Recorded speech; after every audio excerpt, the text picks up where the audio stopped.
On today's Views from Section 400 podcast, we have the Juan Soto signing finally becoming official, some NFL fantasy playoffs talk. The Views from Section 400 Fantasy Football League has entered the postseason.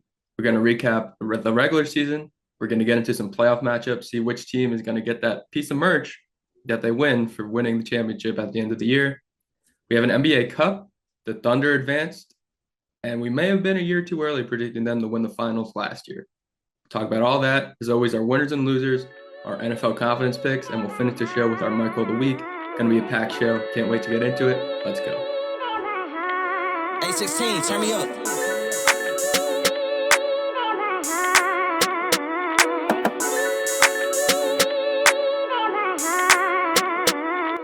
Hey, just like that, we're back. Views from Section 400. Matt, Jack, and Brian bringing you back the midweek show, Views from Section 400 podcast. You heard in the cold open, we got a bunch of stuff to hit on in this show. I'm a bit under the weather. I've had a roaring headache for the last 3 days. Have no idea what's going on. Keep me in your prayers because I'm kind of rattled. But committed to doing the show for you guys and being on. I missed the last one. We have Boldness going on. We're recording every day. I'm here. I'm grinding through it. I got my fresh cup of tea. Nothing's getting in the way, man. Big Birds game day this week. Can't wait to get into it. But what kind of tea? I'm interested what kind of tea you drink here. Oh, where is it? It's well, I just got it today. Lemon and ginger soothing. I don't know, man. I don't know if there's any correlation to my sickness. It's I got my apartment at like 80 degrees right now because I've been having the body chills, but nothing's stopping us, dude. Brian, why do you care what kind of tea this man's drinking? I like tea. I'm a tea. I wouldn't call myself a tea enthusiast, but I don't know. I was just interested. What kind of tea? I appreciate the interest. I thought you were setting me up to get flamed for drinking tea. So I didn't know you were a tea guy. I love tea. I didn't know you were the tea guy, dude. That's great to know. Rose got me on the tea train. Yeah, I didn't know how much caffeine was in tea, and not to go down a tea rabbit hole here, but I sometimes prefer having a nice cup of tea in the morning over some coffee. It's a little or afternoon tea because it's a little more settling than a coffee. I don't know. There's no need for this conversation right now. I'm feeling under the weather. I'm going to be my same self for the whole show. Let's jump into some of the headlines though that are here. The biggest one is the fantasy playoffs, more specifically the Views from Section 400 league standings, which we'll have Jack go over here in just a second. But I think we could have had a little more content, a little more action on it. Maybe not everybody was as into it because, we didn't have a lot of monetary value on it. But I'm thinking maybe, I don't know how the guys feel, maybe we get some money involved as well next year to increase the stakes or give us some a little more. But winner does still get the t-shirt and a segment on the pod, which is pretty good stuff right there. But without further ado, Jack, why don't you run us through on who made the playoffs and who got snubbed and possibly relegated from the Views from 400 league? Yeah, there's a lot to discuss right there if you want me to go over all of that. Let's start with who made it, who didn't. This is not that top heavy of Views from Section 400 staff members in the playoffs. It is me, it is Matt, and it is Zach Myers, the three guys who were sort of 1, 2, and 3 all year. We actually end up on the same side of the bracket. So I play Matt in the first round, and then the winner goes on to play Zach. So interesting how the 1, 2, 3 all year play each other right away. This is like Oregon all over again. But stupid. Brian, you couldn't make the playoffs? Well, you want to know why? And I said this on draft night on our draft day live stream. I said I was going to blame either Matt's running back, Saquon Barkley, or your running back, Travis Etienne, because I took them both at the 1-2 turn. And I can now fully blame Travis Etienne for me missing out on the playoffs. I think I went 6-8 too. So if I picked a better player there, I would have made it. I was going to say, sure as hell wasn't Saquon. Yeah, definitely not. He's fantasy MVP right now. But Travis Etienne, terrible season. You did go 6-8. You just missed the cut. But also you didn't. We had our friend Jackson Byron 24 go 8-6 and not make the playoffs. So you can just tell how competitive this league was. An 8-6 team got cut from contention. You had to have 9 wins to make the playoffs in our league. That's a tough I, weekend for Mr. Jackson. He's a big Yankees fan too. That is tough. And, yeah, it's a tough couple days. on a personal note, I'm happy because that man has been a thorn in my side since the draft night. But great season from him. Matt, you talked about relegating. We have somebody in here that goes by the name of Finding Debo, who went 0-14 on the season. This man will not be invited back next year. I'm sorry, Finding Debo, but we are not going to find you for next year. It's not happening. That is my college buddy, Adam. Rumor has it was his first ever fantasy league ever in his life. So props to him for opening up the book and joining the Views League. First inaugural league for our program and first team for him. So I'll give him his props there. And that's pretty much where it ended because you're right. 0-14, drafted CMC. Huge Niners fan, as you can tell. I think he had about half the roster on his team. But yeah, Mr. Adam, you had a chance to be great. No beginner's luck for you, man. And 0-14 is almost an accomplishment in itself. If it's his first season, I really am going to feel bad if we have to ban him or blackball him from the league next year. We'll see. Look, he can, Matt, get him in one of your other leagues if he's one of your friends, but he can't be in this one. I'm sorry. Well, maybe if we put some monetary value on the league next year, which I think could be a fun thing to do. It was pretty easy getting 12 people in. I think it shouldn't be too hard to maybe get a couple dollars from everybody as well. Maybe keeps everybody engaged. I get it. You're 0-8 in fantasy. You're not going to pay attention the rest of the year. But yeah, 0-14 is something special in itself in a league where we do not tank for draft capital for the following year. So at least I don't think. Are we going to randomize the Yeah, it'll be. We're going to have to randomize it. Yeah. So we're going to have to randomize. So yeah, 0-14 is you didn't think the loser of the league would headline our league, but I guess that's what you get up in 400. So yeah. Not much to say there. I mean, 0-14 is 0-14. I mean, most of the time, most of the discourse in the nosebleeds is people getting booed. So I think it's only right we boo this man for coming in. It's only right that the Views from Section 400 Fantasy Football League has an 0-14 league, or an 0-14 team. It feels so fitting. It really does. Where did Will finish, Jack? Will finished, I believe. In Will's a big at 5-9. Will's a big acts like he cares the first 3 weeks, and then we'll play the didn't set his lineup, didn't care. That's why his team was bad card.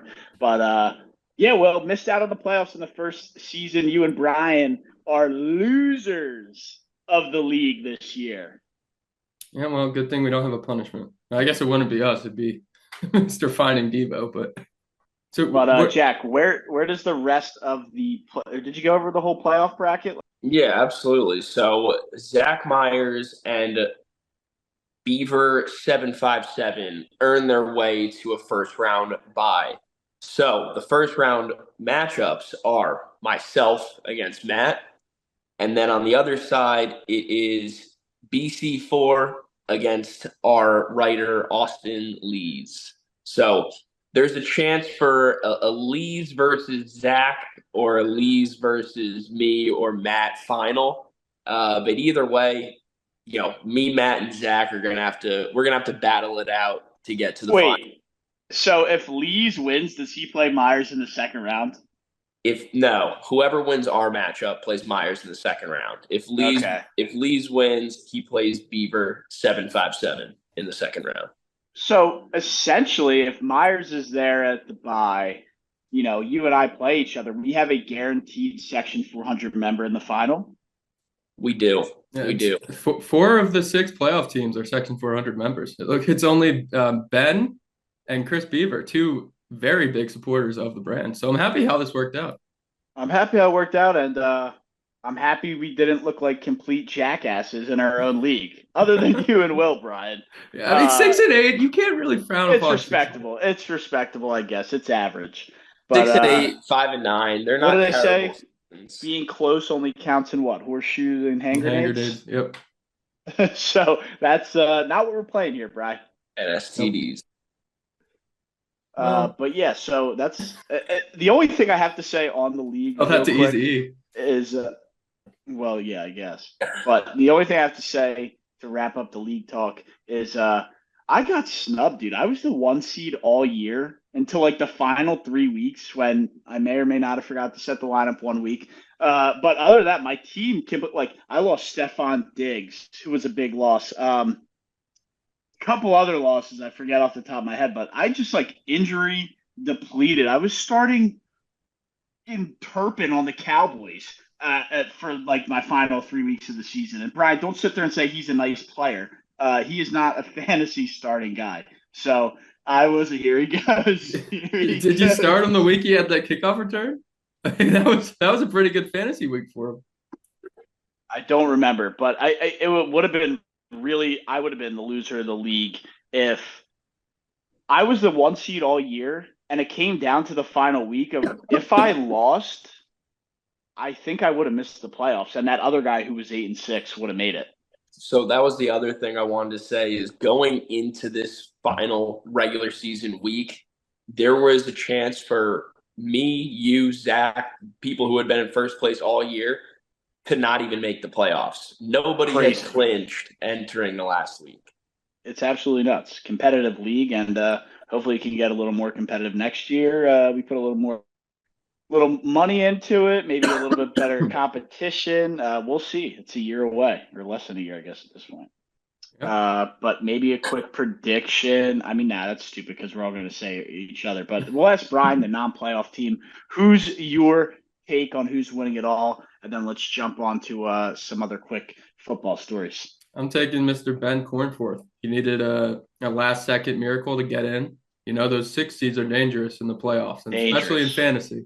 So I'm going with that. Dangerous.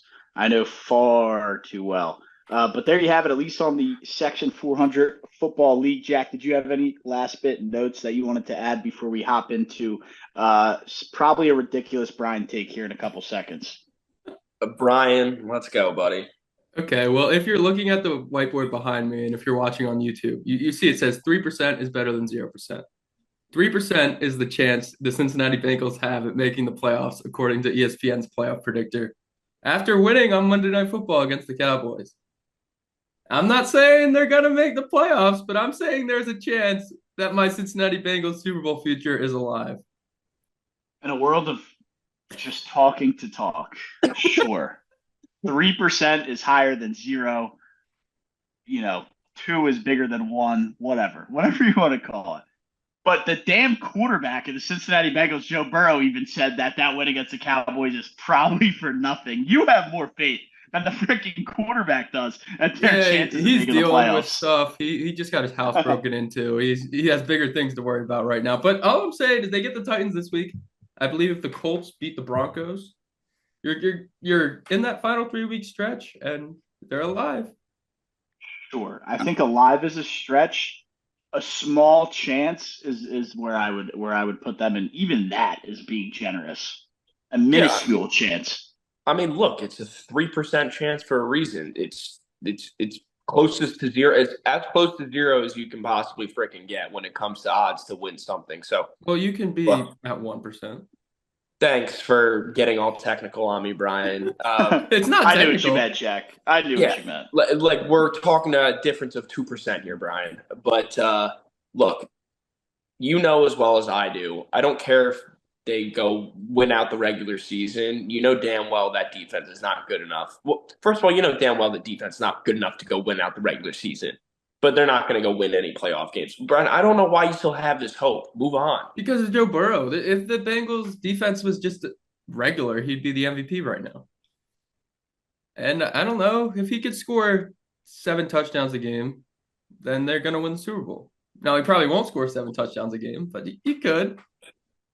I'm glad you put it at that number because Josh Allen just put up 6 in his game the other day and still lost it. That's why I said 7. So that blew up in your face. But we'll keep rolling along here. Obviously, the Bengals did pick up. Is that even a much needed win? Brian thinks so. The Simpsons broadcast. What do we think? Keep it around, cool, whatever. Didn't really care. Thoughts? It was gross. I liked it. It was Watching Lisa different. Simpson run down. I do wish I kind of viewed viewed it wrong. So I watched the Joe Buck and Troy Aikman broadcast for the first half, and then switched it to the Simpsons for the second half. Kind of wish I did it the other way around because watching Lisa Simpson crib that touchdown was a little less a little less climatic than watching Jamar Chase actually score it. But it was cool.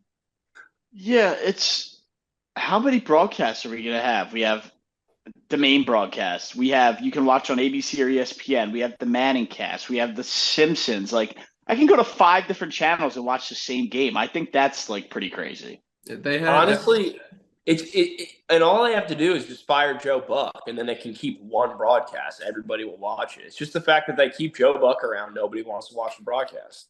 yeah, I kind of like Joe Buck. I think he has a redeeming arc. I know you hate I him. I don't hate Joe Buck. I know he like had a weird thing against Philadelphia, but I don't hate him as much as you do, Jack.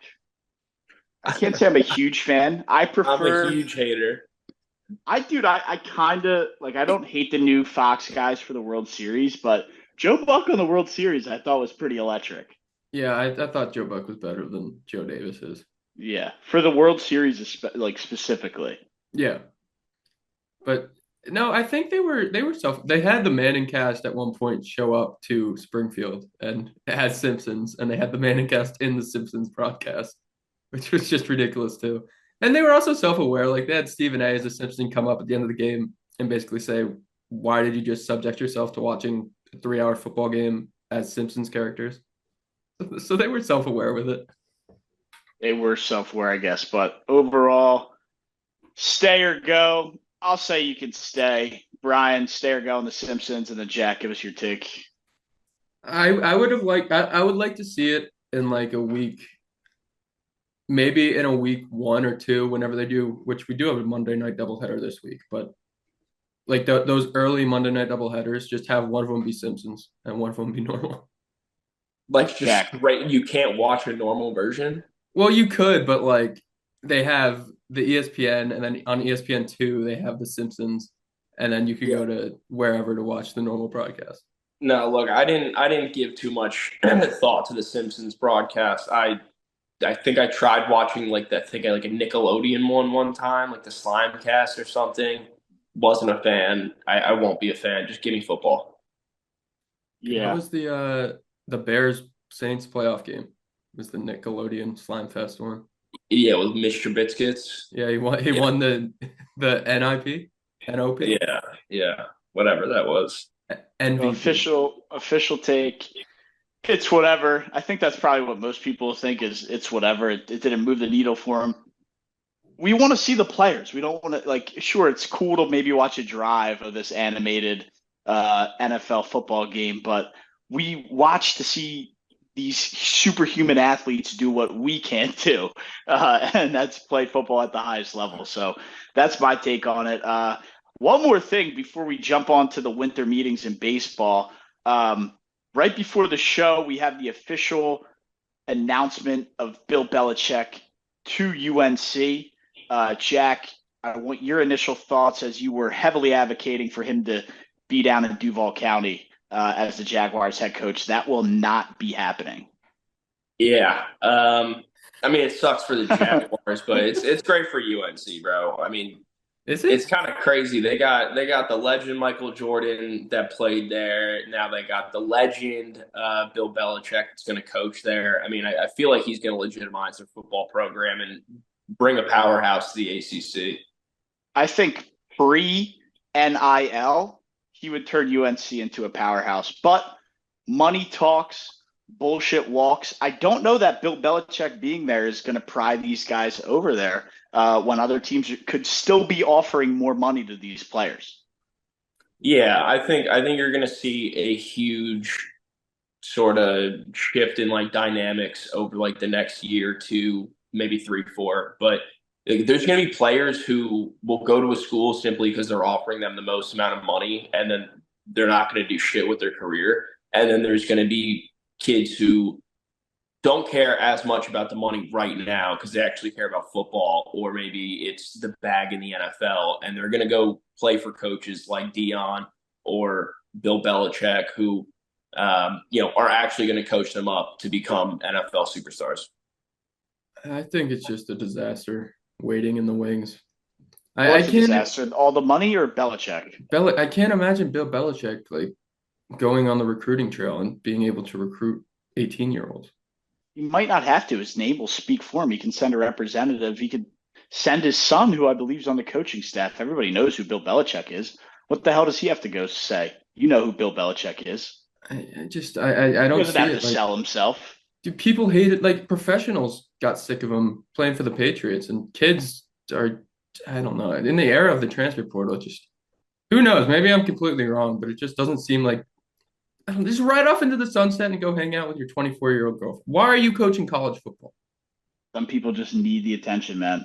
Everybody craves attention, and he took some years off, and he's ready to be back in the shine of the media. You know the cameras are going to be all over him off season through the summer. You know that first UNC spring scrimmage, not even the game, spring scrimmage is going to be on national TV, ESPN live. They're going to promote the hell out of it. So yeah, that's what's going to happen. It's what it is. He's back into the attention whore that he is. He seems Even like though he he acts always like he hated it. isn't.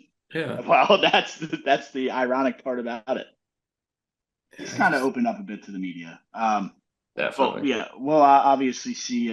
We'll see how he kind of recreates the culture there, I guess. But does Duke make a huge move to now try and contend with that rivalry? I don't know.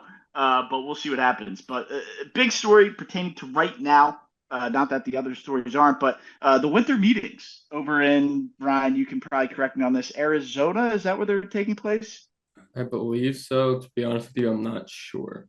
I'm not 100% on that either. I want to say Arizona, could be wrong. But the winter meetings, what I'm not wrong about, are going on. And we have some huge moves. I know we had a instant reaction to Brian and Juan Soto.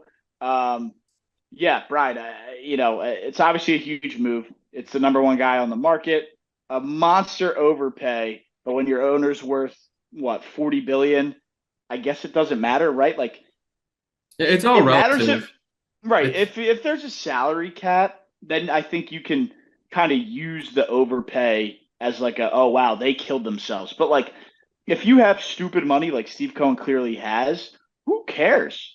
Give a yeah. guy $1 billion over 15 years, like it doesn't matter. He's gonna pay the money. He's worth $50 billion. Who cares if he overpays it? It's not affecting anything that's detrimental to the team. Yeah. So And they're that's kind of what still it is. under the first bracket of luxury tax. They haven't even approached the Steve Cohen tax that the league had to put in because of him. So it's not like this even handicaps them a little bit. If anything, it would have handicapped the Yankees more than it did the Mets. And I'm just hoping they make some more moves here. It doesn't look like they'll make one before I think the meetings ended as we are recording this, but Well, obviously Soto's dominating the free agency as he should.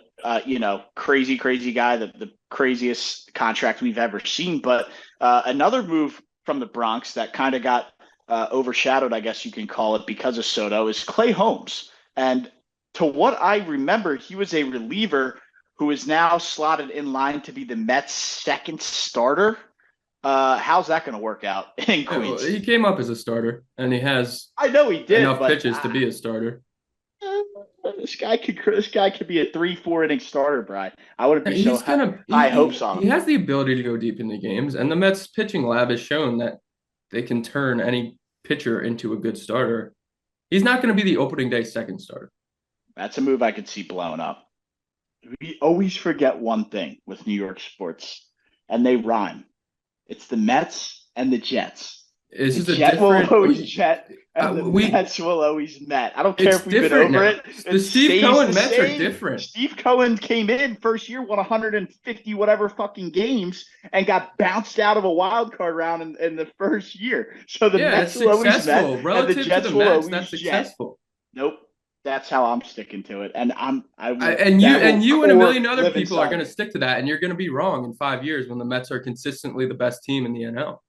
How many It's World Series? again, we're going back to the old Mets. These are the Steve Cohen Mets. It's a different team. So it's The just Mets made the playoffs consistently. like 7 times before Steve Cohen, and they've been there twice in 4 years under Steve Cohen. And they just signed Juan Soto, who was a New York Yankee that Yankee fans were convinced would sign with the Yankees just because they have pinstripes and they have Monument Park and all this nonsense. And he just chose the Mets because of the Mets' vision for the future. Fair. I just wanted to see you get a little riled up there, get the juices going. But Let's not forget the main reason why he signed with the Mets. He got the luxury suite box. He did, and that was another Steve Cohen said, "Hey, we're gonna treat our players better," It's and he actually gave him the sweet box. the more that I have seen about this Soto deal and this and that, like that seems like a humongous reason why he ended up signing with the Mets and not the Yankees. Just they like, just treated him like a normal person and I not think like it was easier for them to make that call when you're in the second series of the year and your own announcer is saying the team's dead in the water and nobody's there and this, that, and the third. It's easy to give up a suite that nobody's going to be at anyway. So the Yankees suites are so much more of a hot commodity to just give up. Smaller stadium as well. So I think it was an easier move for the Mets to make, which then made it easier for Juan Soto to jump ship. So yeah, I agree. That was a big piece in him making his decision. Yep, the times are changing. That's all I'm saying. The Mets are going to be what everyone views the Yankees as now. The Mets are going to be that in 20 years. And I'm just glad for the next 15 years, I never have to hear transition year ever again out of Brian's mouth. Yep, the transition is done. And can't wait when they're 15 games under 500 and Brian does not have a transition BS excuse to fall back on. That's what can't wait. That's what the front office Can't said wait. it was. That's not wait. my words. Can't wait. But your neighbors in the Bronx did make a deal to get Max Fried.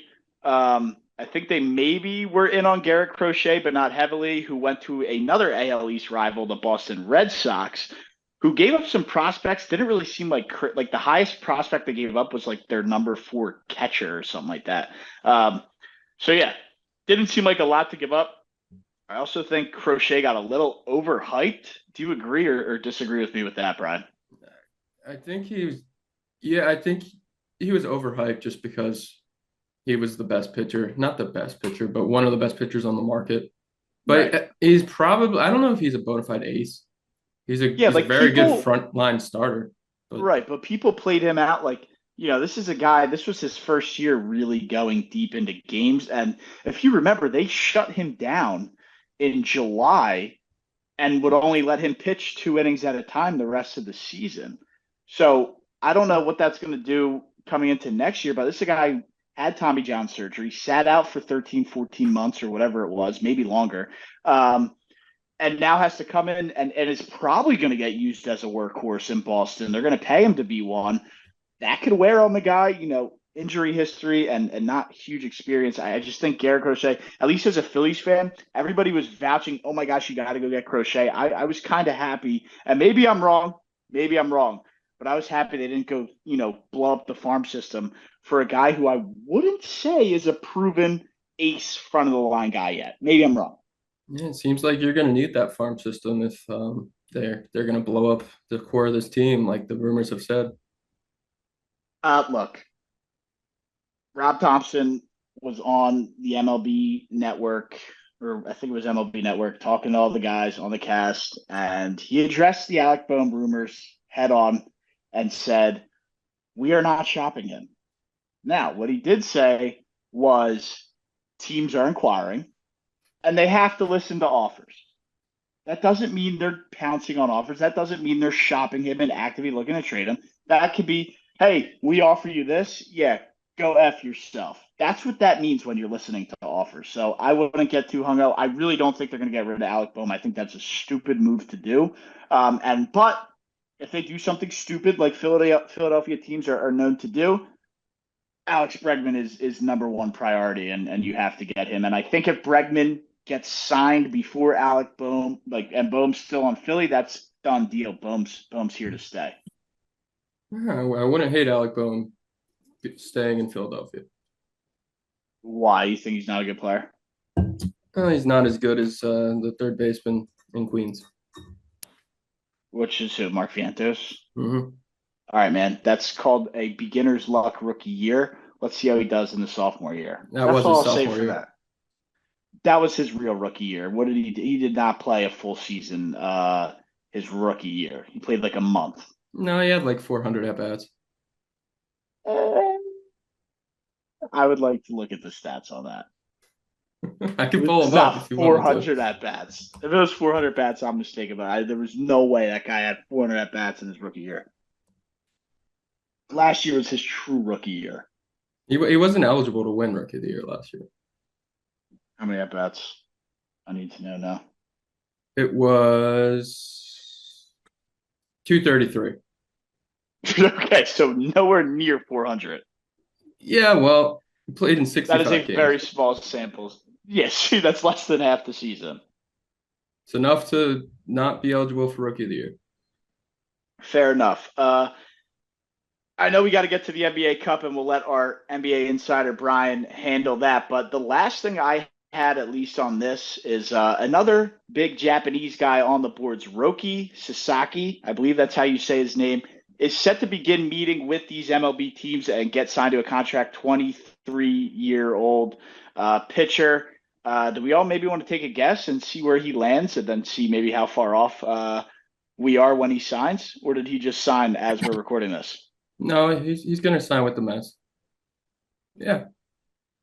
Why? I thought I saw something about he might sign with the Yankees or the Dodgers. He's getting thrown around like crazy. I do think they said he wanted to go to one, a smaller market, and two, somewhere on the East Coast. There is growing optimism that he's going to sign with the Mets. My instant reaction, I think of a team like Baltimore. the Pittsburgh Pirates, and the Tampa Bay Rays are my three guesses. If he's going smaller market on the East Coast. You got like Paul Skeens, Roki Sasaki right behind Paul Skeens. I mean, that's Are a the little bit of danger Pirates right there. Are the Pirates even competitive outside of Skeens though? Yes. They are. They were around 500 They almost last made year. they almost made the playoffs last year. They just But couldn't hit a lick. They missed by what, 5 or like it was like less than 10 games they missed It by. ended Or less up than around 5 like games. 7 or 8, but they were at one point They were like a in game the behind. hunt. Yeah, they were in the hunt down the stretch, and then just fell apart. So yeah, look, O'Neal Cruz is a big guy. They do have Henry Davis, who was a former, or the number one overall pick at catcher and outfield. Couple other pieces in there. They still have who's the switch A, Brian Reynolds. So there's some pieces there. You go and get a guy like this who can lock in as your number 2 guy behind Skeens. I think the Pirates are very much in play, not only to sign him, but be competitive in what we all know is a piss poor NL Central. Yeah, that's the one saving grace for them. If they can just find a bat or two, they'll be fine. Right. So yeah, Brian. Oh, what? So Brian sold on the Mets for Sasaki. I'll go with the Pirates. Sure, why not? Maybe Tampa Bay Rays, but sure, I'll go with the Pirates. And Jack, Baltimore for you? Yeah, why not? Give me Baltimore. Why not? That'll be fun to see. He's definitely going to be on the team this year, though, right, Brian? Yeah, he's expected to sign between January 15th and 20th, I think. Okay. So yeah, this next month or so, he'll just be meeting, feeling out the water, and then make a call from there. But yeah, that's some pretty crazy headlines. I know that that kind of ate up a lot of our time here. But Brian, you want to bring us through the NBA Cup? I know some teams are starting to get eliminated in the knockout rounds. Yeah, we're almost at Vegas. We were a year too early on the Oklahoma City Thunder. I think it's safe to say that the Celtics are still there, but I wouldn't put it past the Thunder to win both the NBA Cup and the NBA Finals this year. SGA is a monster. He had 40 points against the Mavericks, who of course made it to the NBA Finals in the quarterfinals of this NBA Cup. And Lou Dort is becoming a candidate for Defensive Player of the Year. He might be my next jersey purchase. The Dortcher Chamber just put Luka into the Dortcher Chamber, held him to 15 points in that quarterfinal. The Thunder are in the semis, and they will play the winner of the Warriors against the Rockets. On the other side, Doc Rivers might finally be back to being a competent head coach because the Bucks are hot, and they might win the NBA Cup. They just beat the Magic, who, of course, are without Franz Wagner and Paolo Banchero. Yeah, and Doc Rivers came out and aggressively said, very adamant about them going and trying to win the NBA Cup. So not a bad team to pick there, as they got the star power in Giannis and Dame Lillard, and the head coach seems to be just as fired up about winning this thing. Yeah, I think It's been a long time since Doc Rivers won anything. It makes sense. Yeah, almost 2 decades now. Yeah. But yeah, it seems like the Bucks are kind of becoming I guess this would be too kind of this comparison doesn't make sense, but in a little bit, the way the Giants every even year in the baseball won, the Bucks kind of fall off in between these Giannis years, and they strike fire. And this might be a strike fire year with Giannis, where we see them get really far in the playoffs. Yeah, maybe. I mean, he's gonna have to stay healthy. I mean, that's what was their demise last year. So I'm also still never gonna be bought into Doc Rivers. Yeah, that's also fair. I cannot blame you for that. Yeah, they'll have to play the Hawks or the Knicks in the next round, so I think they'll be fine. But Brian, look, they were a good. I know it was like Dame's first year last year, but they were still a good team last year until towards the end of the season when Giannis got hurt, and it was all on Dame, and Dame can't. Yeah, it was Dame in Portland. They had their issues though. They always kind of never really clicked. I guess that's just the first year of Dame, so maybe this year they figure it out. Yeah, Brian. Before we move on, how are my Rockets doing? And they're the team I picked to win the NBA Cup. Are they still alive?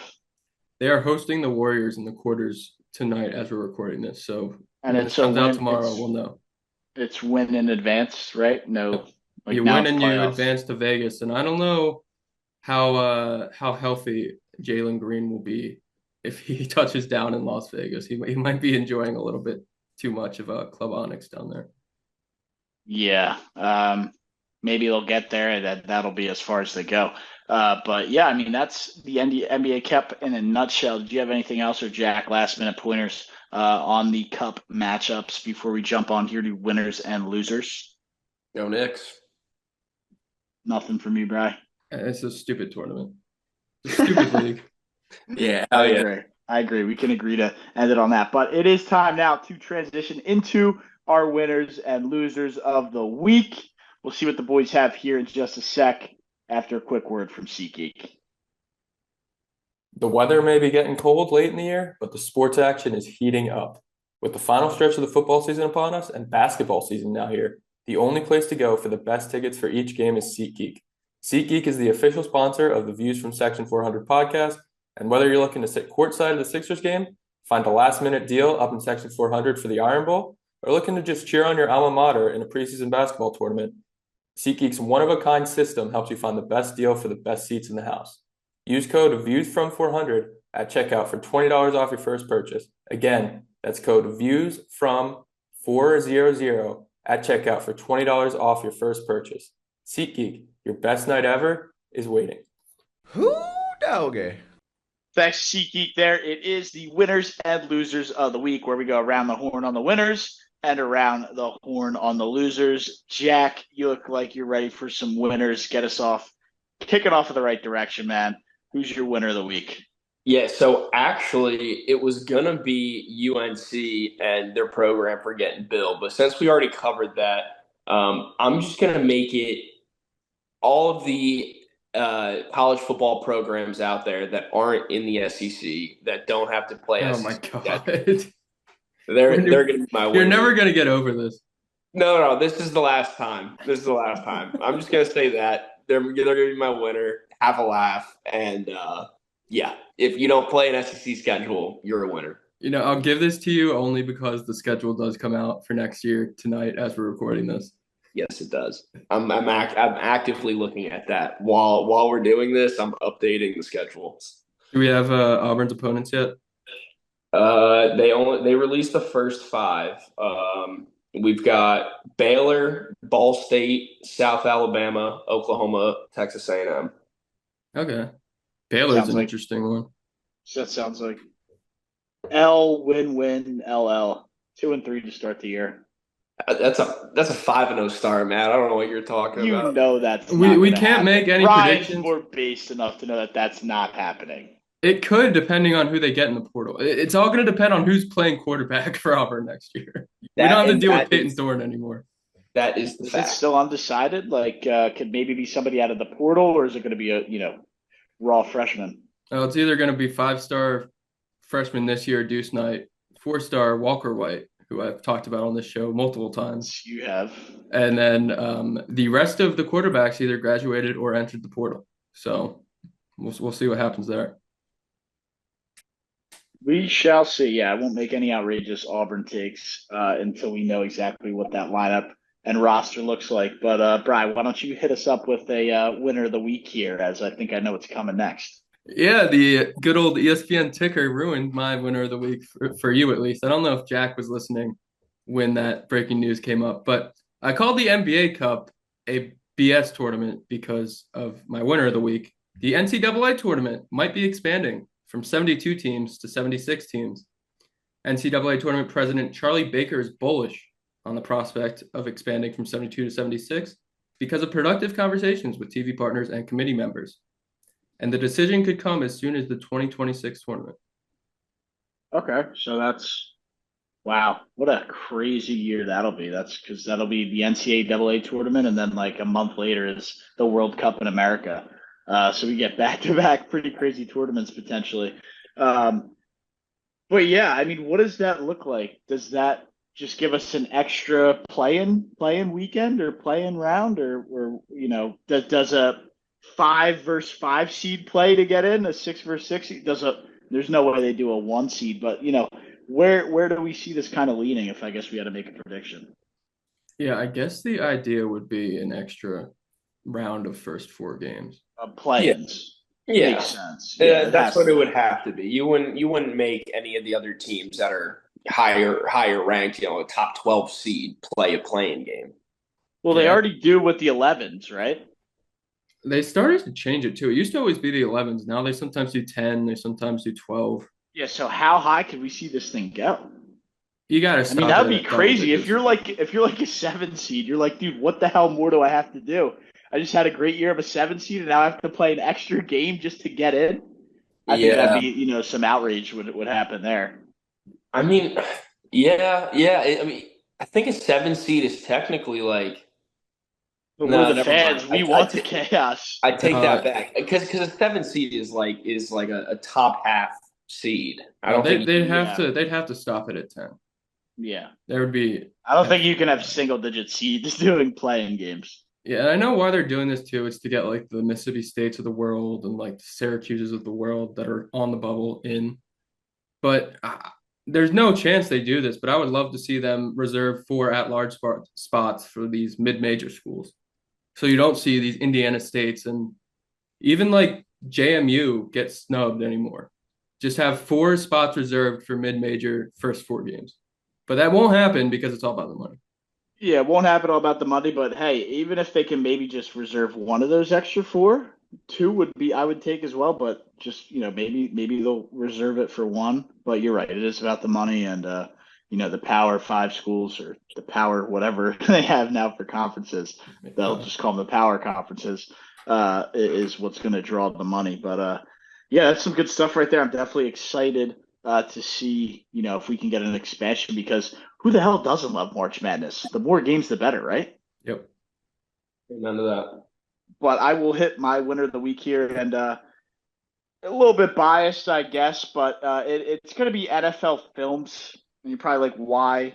And it's because they are releasing a special out of nowhere Jeff Stoutland University documentary tonight on NFL Films. And you know how their documentaries are. I mean, they are legit. If you've ever seen one over there on the NFL Network. But, if you don't know who Jeff Stoutland is, he's the offensive line guru who has kept the Eagles' offensive line near or at the top of football for the last 10 plus years. So just props to NFL Films for doing something right and shining some light on a guy who maybe isn't always in the spotlight. In the city of Philadelphia, we all know him very well and give him his props. But, around the country, around the league, this guy doesn't get the credit that he should because, 10 plus years, he never jumped up to an O coordinator, a head coach. He just stayed as the offensive line guy. And this is why you see the Eagles offensive line just absolutely dominate year after year after year. So shout out to NFL Films giving us a cool little documentary tonight. Yeah, I won't be watching. Oh, you should. I don't need to see any Eagles highlights that aren't live on my TV.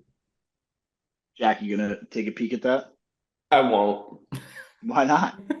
I to a similar point to Brian's, watching Eagles offensive line highlights for an hour does not sound like a good use of my time. We've already had Jason Kelsey shoved down our throats enough. I don't need to see it. I think you guys are underselling this. I mean, this could be a pretty cool documentary. Probably have some cool people from the NFL on it. I don't know. I think it'd be pretty cool. Well, Matt, you want to know what's good is after you watch it, write an article, put it on viewsfromsection400.com, and I'll go ahead and read it. That's probably not going to happen, but I'll give you a recap in some way, shape, or form. But after we conclude the winners here, that means we have to go to the losers. Jack, do you have a loser of the week for us? Yeah, it's going to be SEC teams who have to play an SEC schedule. No, I'm kidding. I'm kidding. That would have been perfect. I did have that one teed up. But no, so it's going to be the transfer portal, and it's specific to this week and just the college football playoffs.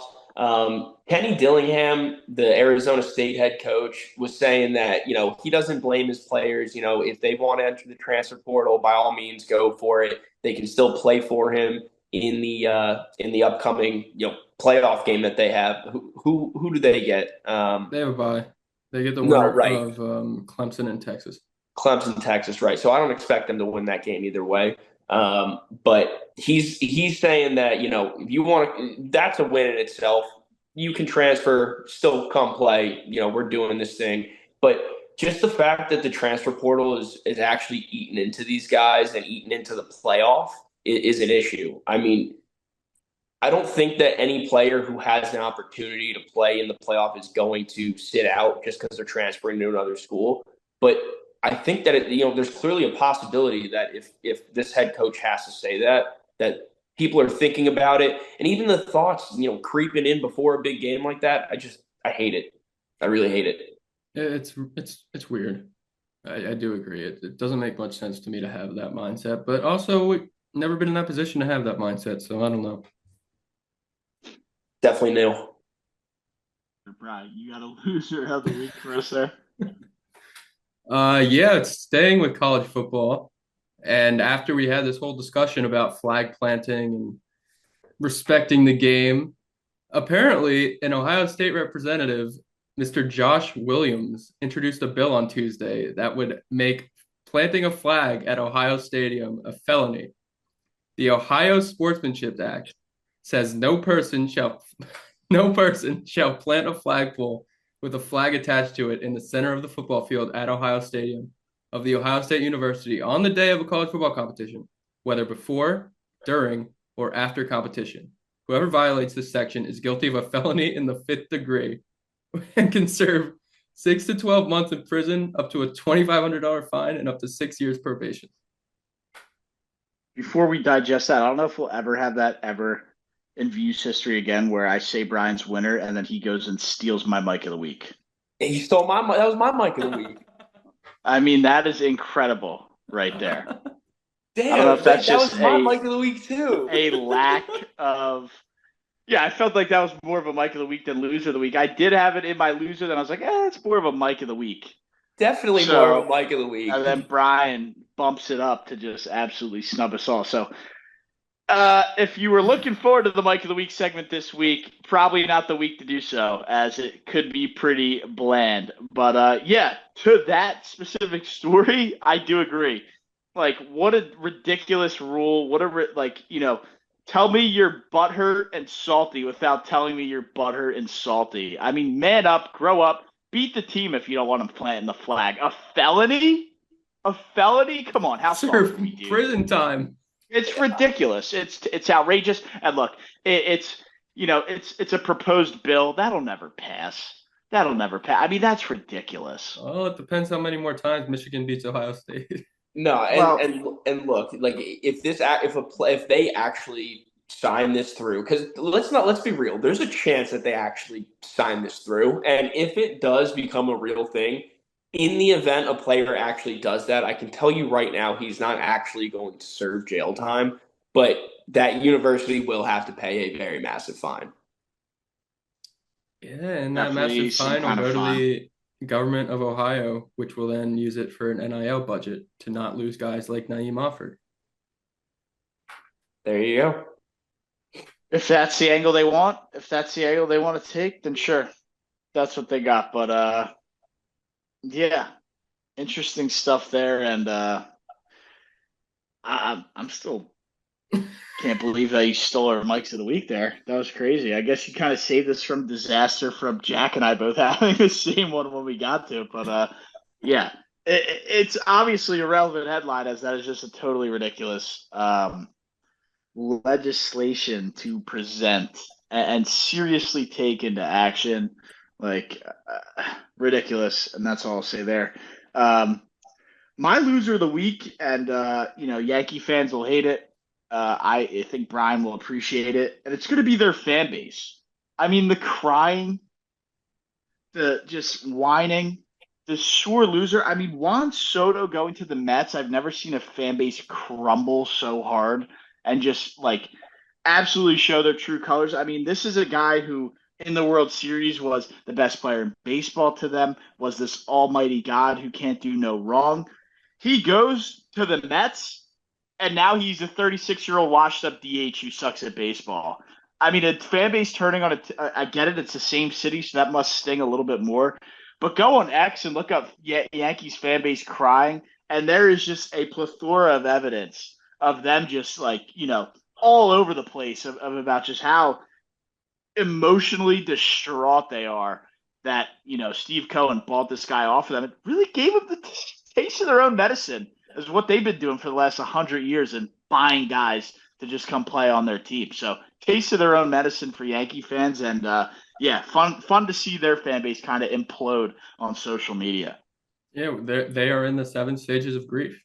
And a lot of Yeah. those tweets, we saw them in shock and denial and pain and guilt. And maybe now with the Max Fried, they're on the upward turn here. And they think they don't need Juan Soto and they can put the money elsewhere.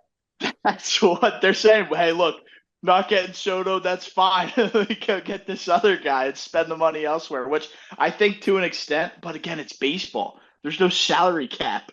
It doesn't matter where you've spent. It's like, who cares? Go spend $3 billion. It doesn't matter. If your owner's willing to pay the tax, who cares? So yeah, pretty funny to see their social media implode over the last 48 hours.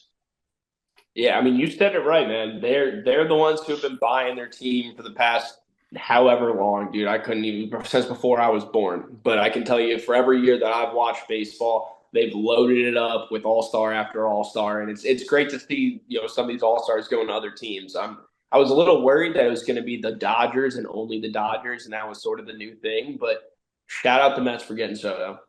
Yeah, I have this book called Talking on Yankees. And it's mainly about like New York baseball history and how the Yankees became, the big spenders and took it over. And I just have it sitting on my desk now, and I can give it a laugh every day because the Mets actually outspent the Yankees for a guy that was on the Yankees. But great book. Shout out Talking on the Yankees.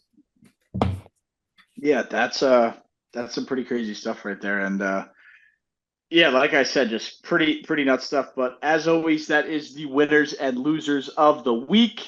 We'll roll into some NFL confidence picks here as the competition heats up with only a couple weeks yet to play, and the stakes get a little bit higher with all the bye weeks being done. No more bye weeks, so a couple extra games, which means a couple extra points to potentially add to your total. The guys are ready to make some picks here. But as always, the NFL confidence picks are presented by the Views from 400 merch that is releasing soon on viewsfromsection400.com. Look around for our pre-sale booking link. We will drop that on the website, viewsfromsection400.com. You can get all your Views from 400 merch over there on the website. Once again, that is viewsfromsection400.com. But without further ado, we jump into the confidence picks here as Jack holds on to that lead at 533 total points. I sit 13 behind at 520, and Brian still playing catch up at 487. We all went 10-3 last week. Jack and I tied with 78 total points each. Brian 73 points in a spot where he needs to gain points. Lost some points there again. Fucking devil magic over there in Kansas City. Yeah, why didn't you bet on it? We told you, dude. They were due for one, and they told you. We're like, why are you have the Chargers at 10 points over the Chiefs? I was close. It was. Well, it wasn't Brian, close, man. Since you are, I won't say in the doghouse, I won't go that low, but since you are behind here and really need to start making some ground and making it quickly, why don't you go over your picks here and let's try and see where you might have an angle to be, making some points back here. Yeah, well, we have had to deal with a lot of buys lately. So now we have a full slate, more points on the board, so more room to make a comeback here. If I do it, I have to do it now. I am going to start with the Ravens over the Giants, which we all have. Giants are dead. Commanders over Saints at 2. No Derek Carr. Cards over Pats. Steelers over the Birds. This is a big one for both my heart and my soul and my confidence picks. Falcons over the Raiders. Bengals over the Titans. Broncos over the Colts. Chargers over the Bucks. Vikings over Bears. Cowboys over Panthers. Kind of hate that, but I need Rico Dowdle to have a big week. Chiefs over Browns. Bills over Lions. Rams over Niners. Texans over Dolphins. Jets over the Jaguars. This game should get flexed to next season. And the Seahawks over the Packers. Yeah, amen to that. That really should get flexed the next year. Steelers over Birds. Why? Good for the heart and soul. Curious. I just want to see the Eagles lose. And I don't know. I think it'd be a fun game to see the Steelers win. Especially after I know we're kind of time traveling here. Penn State Bomus won't come out till next week, but we just spent 10 minutes with the Penn State guys on Penn State Bomus. 2 Eagles fans talk about how Pitt was just not how the city of Pittsburgh was just not the same as Philadelphia. And we shat on the city of Pittsburgh for a while. So Pittsburgh deserves a win. I mean, it's not, right? Like there's just it's the baby brother. Whereas it's ironic because the Steelers have dominated once before in the NFL World Championship category. And they've been relevant in the regular season under Tomlin without ever having a losing record. But it was an interesting stat they brought up. Tomlin in the playoffs the last, however many years has really been pretty pitiful. I mean, first round exit after first round exit has not worked out well. We'll see what he can do this year, but yeah. I think they had Duck Hodges at quarterback in one of those playoff games. Yeah, there's been some rough first Do you round remember Duck Hodges? No. He was there for a little bit. He had a Sunday Night Football game, and Chris Collinsworth was talking about how he calls ducks. And don't remember Duck Hodges? No. I'm not making that guy up. You remember Duck Hodges, right? What? This was after Big Ben, before Mitch Trubisky? Yeah, somewhere in that little time frame. Is this a real guy? I've got to get gaslighted and thinking this guy's not. No, yeah, Delvin Hodges, Duck Hodges. Yeah, I don't remember him off the top of my head, but I'm not surprised that 2019, he's been around. In 2019, he threw for 1,000 yards, 5 touchdowns, and 8 interceptions. Good for him. I will roll through mine. There's no need to go down a hole on that. I'll go through mine real quick, and then we'll get Jack's thoughts and picks here in a sec. But as Brian kind of alluded to, Ravens over Giants is the number 1 pick this week. I mean, 16-point spread. Giants are dead, as Brian said. Bengals over Titans, Falcons over Raiders, Cardinals over Patriots, Broncos over Colts. I have the Chargers over the Bucks, Chiefs over Browns, Vikings over Bears, Cowboys over Panthers. That's a scary game. Bills over Lions, Niners over Rams, Commanders over Saints. I think I probably could have taken the Commanders a little higher, but we'll see if they get back on track here. Texans over Dolphins, Jets over Jags, Seahawks over Packers, and the Eagles over the Steelers. Like Brian said, I could see the Steelers sneaking this one out. Could also see A.J. Brown absolutely dominating after the midweek drama that has unfolded with him and the media. When is he not in midweek drama with him in the media? It's it doesn't help that the Philly media is a parasite in itself. It doesn't help that they antagonize and provoke and just instigate these players to try and get reactions. I mean, there's interviews out there that were even AJ Brown. I don't know if it was there a couple weeks ago or maybe earlier in the season where he's literally like, "I'm not giving you the answer you're looking for." Like these players know what the media is trying to do. They know they're trying to get reactions out of them. And look, the media is the problem. I agree. Yes, I think part of it though. But he's been doing this since he was in Nashville, though. Right. It's just a bad mix of an emotional player with a big personality and a parasitic, if that's even a word, That is media. a word. Yeah. So it's two negatives, which I thought always equal to positive. Not quite here. No, this is fighting fire with fire and burning down a forest, honestly. I mean, that's what Yeah, happened. But Matt, isn't this what happened last year? Wasn't there some turmoil internally that caused the Eagles to just fall off the cliff last year? there was. And it was so I think more on the play calling, which they got rid of Brian Johnson. They got rid of they had multiple defensive coordinators. The defense was horrible last year. Vic Fangio is running a top three, if not the best defense in the NFL right now. Kellen Moore slow starts the game, but he figures out how to get the offense humming and score points and close out games. Is it concerning a little bit? Right, you don't want to see turmoil like this on a 9-win streak team, 10-2, one game out of the first overall seed in the NFC. But concerning to see it happen in back-to-back years right around the same time for sure. So I'll just leave it at that. Hopefully they can right the ship, get back on track this weekend. I really hope Jalen Hurts doesn't start forcing the ball to AJ Brown like other teams are seeing this. They're going to key on AJ Brown. They're not going to let him go off. And yeah, I hope he doesn't make bad decisions, and then the turnover bug comes back, which AJ or Jalen Hurts has been really good at avoiding, is turning the ball over during this whole 9-game win streak. But one more little quick piece, I'll let you go through your picks. My theory here is the media is kind of a representation of the fan base, and the fan base is always like, why are they doing this? Why are they asking that? But if you go on these midday shows in Philadelphia specifically and listen to the calls in, they're just as bad or worse than the media. So the media is just relaying this message from the fan base to the players. So the fan base gets all the parasite media. And there are guys who are more jackasses than others, but they're essentially just relaying messages that they're hearing on sports talk radio all day from these angry, disgruntled, moronic fans who call in with these outrageous takes. So I don't think the fans are 100% off the hook. But I also, won't give the media the pass there. Sorry for the rant, but that's my theory.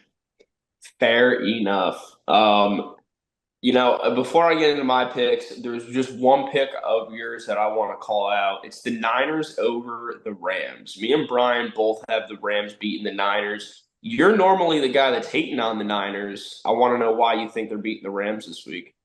They've been trending in the right direction the last couple of weeks. They have this game at home. The Rams already beat the Niners, I believe. Always tough to beat that divisional opponent twice in 1 year. Yeah, I think a lot of people are going to be on the Rams this weekend after what we saw last week. But I mean, if there's a letdown spot, if I've ever seen one, it's this week. And the Niners, as much as I love to rip on them, they're a very capable team of beating the Rams at home. And I just think it's a spot. Look, like I said, they already lost to the Rams. They're at home.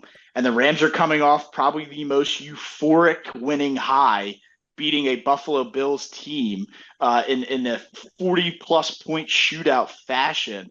You know, it's just I just have seen the NFL too many times to know that are they going to repeat that after the high of the high they felt last week? I don't know. Maybe I'm wrong, but just trying to go with the trend that I've seen before. Coming back down to earth. I hear you. All right. Well, I'll get right Shanahan is into my also 10-5 against McVay. Shanahan is 10-5 against McVay. Yeah. That's funny. I see when I was making my picks, I'm sitting here saying I feel like McVay always has a lot of success against Shanahan, but I guess that's not really the case. That's what I thought too, but I looked it up to kind of make sure. I should have looked it up before I made the pick, but it's the other way around. Well, Matt might have one on us there. All right, I'm gonna get into my picks. I am going to complete the squad sweep of Ravens over Giants as our most confident pick of the week. I don't know how you couldn't. And then I've got the Vikings over the Bears, the Broncos over the Colts, Falcons over the Raiders, Chiefs over the Browns, Bengals over the Titans, Jets over the Jags, Cardinals over Pats, Commanders over Saints, Cowboys over the Panthers. You guys seem to be pretty worried about that. I know Bryce Young's playing well, but I think The Cowboys stink. Cowboys are not good. The Brian, Panthers have been trending in the right direction. Brian, they almost beat your Super Bowl team. I don't know how you could possibly say that. Well, let's not take Brian's horrendous Super Bowl pick that he seems to not let go, as we can see by the 3% in the background, as our prime example of the Cowboys. That's the benchmark right there. Yeah, they almost beat them because the Bengals continue to shoot themselves in the foot. Yes, but yeah, look, I'm still gonna have faith in the Cowboys to beat the Panthers. It's the Panthers. Chargers over the Bucks, Rams over the Niners, Eagles over the Steelers. I don't know how I feel about that one, but then I've got You put it there. I did. I'm like looking at that, like, did I actually write that? But then I've got the Lions over the Bills. I think the Bills unfortunately hit a 2-game skid here. It's tough to go win in Detroit. And then I've got the Packers over the Seahawks and the Texans over the Dolphins as my least confident pick. I want to say the Dolphins are dead in the water, but is that true? Well, it doesn't seem like any of us has any faith in them. They need to win this game. I mean, the Dolphins Texans need to win, but the Texans kind of got to win as well. And Yeah. I think the Texans are the better team. I think the Texans stink, and I don't know if they necessarily have to win. Like the Texans rest don't stink. The rest of the AFC South is gonna lose this week and has been The losing. Colts could beat the Broncos. With the Broncos coming off of a bye in Mile High. I'm not buying it. Good rhyme. If it's is it in Denver? It's in Denver. I like it even more then. Yeah, I don't see the Colts winning that. Yeah, Anthony I like that one Richardson a might lot. be able to throw like 100 yards in Denver. Bo Nix is going to throw 400. I've got the Broncos over the Colts as my third most confident pick. I just think Deshaun Payton's going to have them ready to whoop the Colts' ass after a bye week. I think that Broncos defense is going to make Richardson's life heck. The Colt's a baby horse, right? A Colt is a baby horse, I think. Yeah. So Broncos definitely faster. Yeah, most definitely. Bronco is isn't the Bronco considered like the stallion of horses or no? I think it's like a wild horse, isn't it? Oh, just a wild horse. I thought it was maybe it's like a wild horse, but I always thought it was I don't know how to articulate what I'm trying to say. Like you look at it and you're like, oh my gosh, this beautiful horse that's super athletic and can run fast, and the alpha horse essentially, I guess is a good way to put it. Yeah, the Broncos might slash the Colts this week then. Love her horsing analogy. So Guns N' Roses. There's a little bit of a reach. There are a few dots to connect. Yeah, it's all good. Wild horses to slash. But yeah, no, I mean that's confidence fix right there. We're all, I don't want to say on the same page. I feel like it's a little more chopped up now with the extra games. Jack, finally coming to your senses and taking the Jets over the Jaguars. Pretty high on the board there as well. The Jags don't have a quarterback.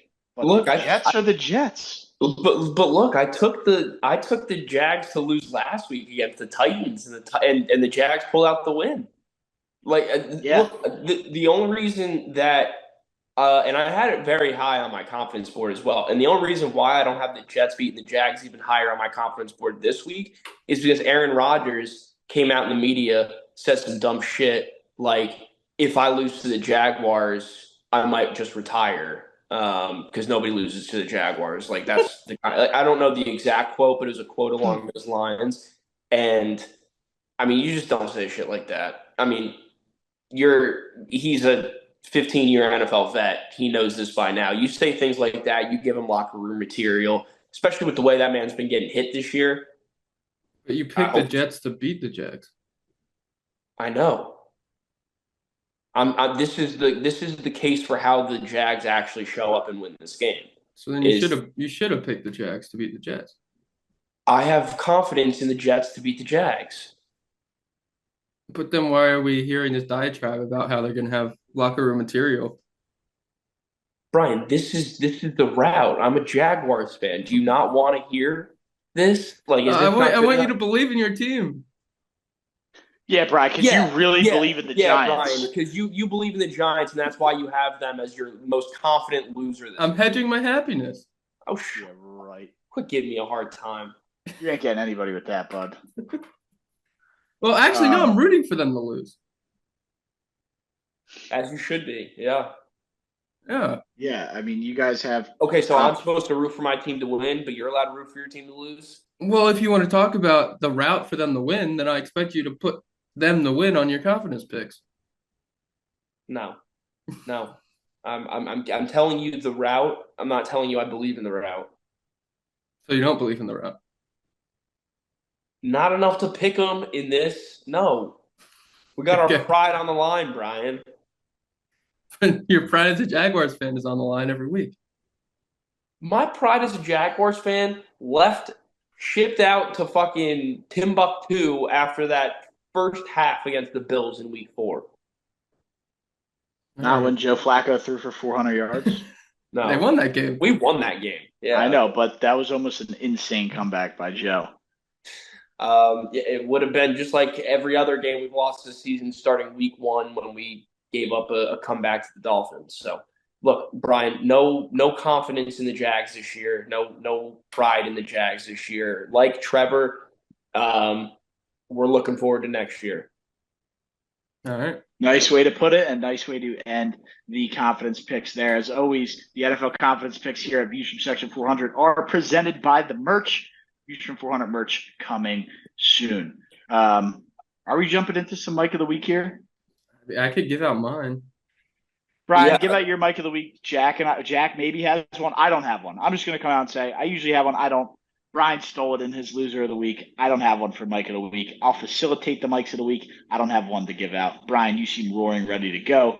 What's your Mike of the Week? I don't think we've heard it yet since we've been hearing winners and losers and Mikes of the Week throughout the show before actually going through the segment. So what do you have for us?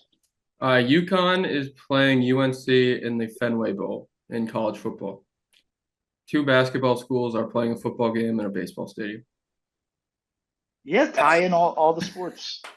I give it to you. That's pretty interesting. Wait, go through that. So UConn and UNC? UConn and UNC schools are playing a football game in the Fenway Bowl at Fenway Park. And UConn's head coach is like a former NFL guy, isn't it? Or maybe just former high-level college guy. Who is it? I don't know who their head coach is. I am not sure. He's a well-known name. Look up UConn head coach. Well, you'll definitely know the name. Is it Greg Schiano? No, he's at Rutgers still. Oh, is he? You'll know the name. It might even be a former NFL guy. Jim Mora? Yeah, Jim Mora. You don't remember that guy? His name sounds familiar, but I can't tell you where he coached. I can't find anything on their head coaches. Bring me to the freaking hospital. I'm done with this. All you have to do is type in UConn head football coach. I typed in UConn HC. Yeah, he coached the Falcons from 2004 to 2006. Coached Seattle in 2009. There you go. Yeah, but that was there you go. There's my Mike of the Week. Jim Moore, a former NFL head coach, is coaching in that game. Bang! Right there, yeah. Brad. Jack, how's the Auburn schedule end? You got any surprising opponents for your Michael? And that's actually what my Michael was. Wait, was this getting released as the show was going on? Yep. Yes. Oh, so we have the full schedule now. Great. Yes. So I'll go through and pick my wins and losses. I told you guys the first five earlier, and I still can't believe that me and Matt had the same Michael, and it got taken by Brian in the loser. But that's definitely the first time that's ever happened. That's a Michael week in itself. Here is the Auburn Tiger football schedule. We open it up at Baylor. That'll probably be a neutral.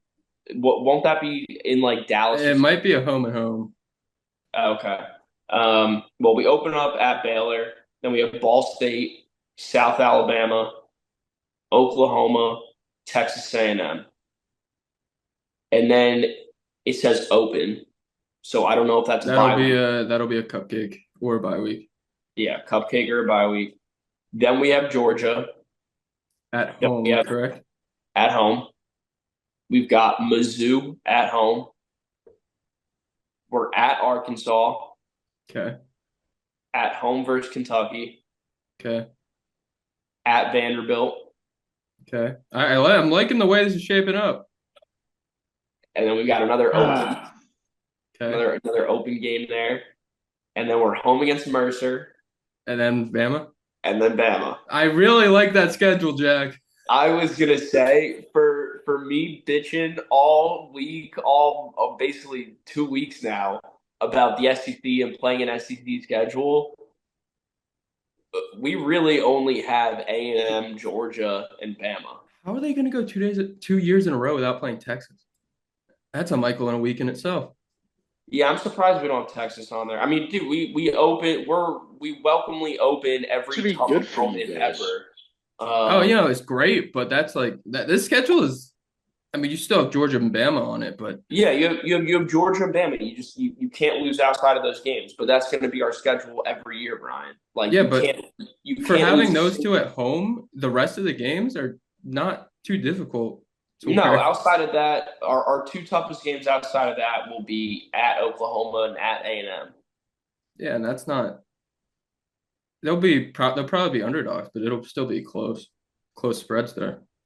Yeah, but just to wrap up the SEC talk, if they lose a game outside of Bama and Georgia this year until the end of time, they're not making the playoff. Well, when you're home against those two, you can feasibly think Auburn could squeak out a 1-1 record there. Oh, I'm not saying that we're going to lose both of them. I'm saying if Auburn loses 2 games, they should get in. So if we split that, if we split Georgia and Bama this year, if we go 1-1, you can lose one more. We lose one more. You think we'll still make the playoff? Yes, Jack. All the teams that missed it this year had 3 losses. You guys won 4 games this year. They won 4 games, but they had over 6 yards per play, and their defense held opponents to under 4 yards per play. The other teams that did that are all in the college football playoff. Right, stop. This kid Matt is just ringing shit to get us riled up. Has no relevancy to what we're talking about. I honestly blanked out. My head is pounding right now. All I heard is college football playoff, and I got relocked back in because I'm like, there's no way we're sitting here in December without the first college football playoff even kick off yet, and we're talking about Auburn's path to next year's college football playoff. They have a path. That's how I got. That's not that difficult of a schedule. It's not. It's not that difficult. Easier than others for sure, but look, they got to do it as their own. You can put anybody up against that team. I mean, Cal came across the freaking country. Peyton Thorne was the starting quarterback. All right, look, dude, Georgia's got a hell of a schedule next year. Good. They get Tennessee, Bama, Kentucky, Auburn, Ole Miss, Florida. Not in a row, right? In a row, they get. What? In a row, they get Tennessee and then an open week, and then Bama, Kentucky, Auburn, Ole Miss. That's tough. Those 4 are back to back to back to back. Bama, Kentucky, Auburn, Ole Miss. Dang. All of them are at home besides Auburn, though. Okay, well, that'll help. And then they have Florida at home. They're at Mississippi State. They get Texas at home as well. So they're playing a hell of a schedule next year. Be it they're all home games. Florida's at Trevor Bank. Yeah, yes it is. But outside of like Tennessee and Auburn, all of their games will be home games. Yeah. All their tough games will be home games. All right. All right, we good on Auburn football 2025 talk? You want to Yeah, talk about Bama schedule? Not particularly. I don't either. They're playing a bunch of cupcakes. Yeah, Bama, they want Bama back on the map, dude. They realize all the money they'll say they haven't seen it yet. They'll see all the money that drops off when Bama isn't in the playoff. They'll see. Those There's a lot of rich old heads that went to SMU. I think you're underestimating them. Yeah, I guess we'll see. No I haven't doubt. seen it yet, but that's all I got, dude. Like I said, I powered through. I tried to keep the energy. My head is pounding. I really hope I feel better tomorrow morning because it's been 3 days of just brutal headache. I've never felt anything like it in my life. But here for the brand, here for the guys, here for the show. The show must go on, as they say. But yeah, that's all I got. I'm Matt, Jack, and Brian. Always along for the midweek show. I'll see you on the next one. On the mix with DJ Savage. Peace. Coleman's is coming. War Eagle.